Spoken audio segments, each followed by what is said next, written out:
And of course, yung mga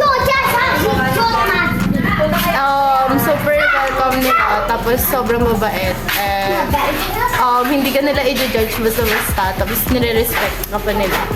Siyempre po yung mga bata at yung mga kapwa-volunteer ko po nakakasama ko every week. All of the above. Yung mga bata, mga volunteers, mga nanay, tatay. Mararamdaman mo talaga na bahagi ka. Yung warm welcome lagi. Kahit sobrang tagal na hindi nakabalik, pagbalik kilala ka pa.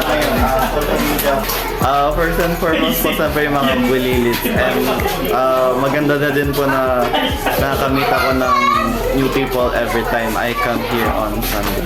The people inside the community.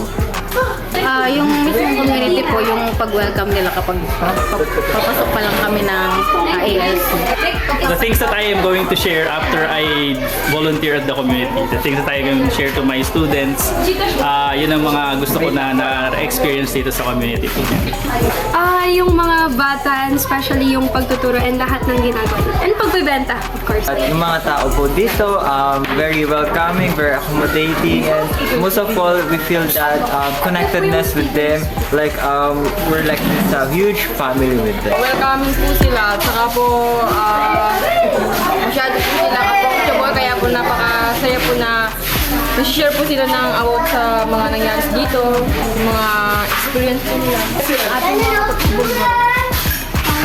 Ako volunteer na itong ginagawa natin ay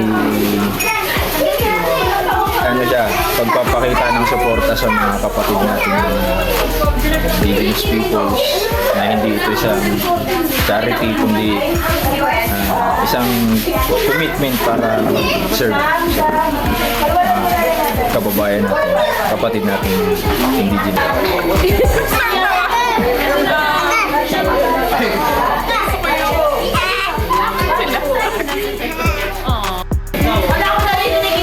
Everything.